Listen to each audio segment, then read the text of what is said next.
تو جب تک ایسے بادشاہ اور نیک بزرگ ہوا کرتے تھے جو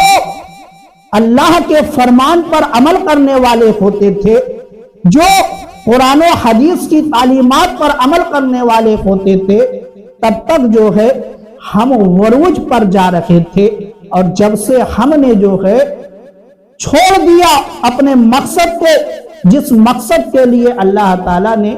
ہم کو روئے زمین پر بھیجا تھا، تب سے جو ہے ہم زوال کی طرف جانے لگے، تب سے ہم زوال کی طرف جانے لگے۔ ورنہ آپ دیکھیں شمس الدین التمش یا شاہ جہاں کی سیرت کو آپ پڑھیں، یہ لوگ کب مصروف تھے؟ نہیں، ان کی بھی زندگی جو ہے بہت ہی مصروف تھی، مگر انہوں نے جو ہے اپنے مقصد کو یاد رکھا، اپنے مقصد کو یاد رکھا، تو اللہ تعالیٰ نے ان کو عروج دیا۔ اور جب ہم نے اپنے مقصد کو چھوڑ دیا تو اللہ تعالیٰ نے اس عروج کو جو ہے ہم اور آپ سے چھین لیا۔ اللہ تعالیٰ نے اس مقصد کو، جو مقصد ہمارے ذمہ لگایا تھا، اللہ تعالیٰ نے اس مقصد کو جب تک ہم مضبوطی کے ساتھ نہیں پکڑیں گے، تب تک کبھی بھی ہم کامیاب نہیں ہو سکتے، کبھی بھی ہم کامیاب نہیں ہو سکتے۔ اور جیسے کچھ انسان جو یہ سوچتے ہیں کہ اب عبادت کا مطلب تو یہ ہو گیا کہ نماز پڑھا جائے، تلاوت کیا جائے، صدقہ و خیرات کیا جائے، اور جو تمام کام ہیں کیے جائیں، تو اب اس میں جو ہے ہم کو وقت نہیں ملے گا۔ نہیں میرے مسلمان بھائیو، نماز صرف 5 وقت کی فرض کی گئی، نماز صرف 5 وقت کی فرض کی گئی، اور اس کے بھی وقت جو ہے مقرر کیے گئے۔ ہمارے پاس 24 گھنٹے ہیں، ہمارے پاس 24 گھنٹے ہیں، اور 24 گھنٹے میں اگر 5 نمازوں کے وقت کو جمع کیا جائے تو 1 گھنٹہ کے لگ بھگ جو ہے بنے گا۔ تو اب ہمارے پاس 23 گھنٹے ہیں، اگر ہم 1 گھنٹہ نکال دیتے ہیں تو 24 گھنٹے میں سے 23 گھنٹے جو ہے ہمارے پاس پھر بھی کام کاج کرنے کے لیے بچے، ہمارے پاس کام کاج کرنے کے لیے 23 گھنٹے بچے۔ اسلام یہ نہیں کہتا کہ تم اپنے کام کاج کو چھوڑ کر 24 گھنٹہ مسجد میں ہی پڑے رہو، نہیں، 5 وقت نماز بھی ادا کرو، تم رزق بھی تلاش کرو، اور تمہارے ذمے جو بھی اخراجات ہیں اس کو بھی پورا کرو، جو بھی حق ہے اس کو بھی ادا کرو۔ جب تم یہ سب کام کرتے رہو گے اور فرض نماز بھی ادا کرتے رہو گے تو تمہاری زندگی کا ہر لمحہ جو ہے عبادت میں گزرتا رہے گا، تمہاری زندگی کا ہر لمحہ عبادت میں گزرتا رہے گا۔ اور جب تک ہم عبادت کے دامن کو نہیں تھامیں گے تب تک کبھی بھی ہم کامیاب نہیں ہو سکتے، تب تک ہم کبھی بھی کامیاب نہیں ہو سکتے۔ اگر کامیابی چاہیے، کامرانی چاہیے، تو ہم کو جو ہے عبادت کی طرف لوٹ کر آنا ہوگا، اللہ کے فرمان پر عمل کرنا ہوگا، اور میرے آقا نے جو تعلیمات دی ہے اس تعلیمات پر عمل کرنا ہوگا، کیونکہ ہمارے اسلاف نے جو ہے ہم اور آپ کو یہی سکھایا۔ آپ کسی بھی اللہ کے ولی کی سیرت کو اٹھا کر دیکھ لے، چاہے وہ غوث پاک ہو، چاہے خواجہ غریب نواز ہو، چاہے حضرت نظام الدین اولیاء ہو، چاہے قطب الدین بختیار کاکی ہو، چاہے صابر پاک ہو، چاہے مخدوم اشرف ہو، آپ کسی بھی ولی کی سیرت کو اٹھا کر دیکھیں، ہر ولی کی زندگی میں جو ہے آپ کو عبادت ضرور ملے گی، آپ کو عبادت ضرور ملے گی۔ عبادت جو ہے ہر اللہ کے محبوب بندے جو ہے ان کی پہلی پسند ہوا کرتی ہے، اللہ کے بندوں کی پہلی پسند جو ہوتی ہے وہ عبادت ہوتی ہے، کیونکہ عبادت کے ذریعے سے جو ہے ہم اللہ تعالیٰ سے بات کیا کرتے ہیں، ہم اللہ تعالیٰ سے بات کیا کرتے ہیں، اللہ کی بارگاہ میں اپنی فریاد کو رکھا کرتے ہیں، اللہ کی بارگاہ میں اپنی مشکلوں کو پیش کیا کرتے ہیں۔ تو جو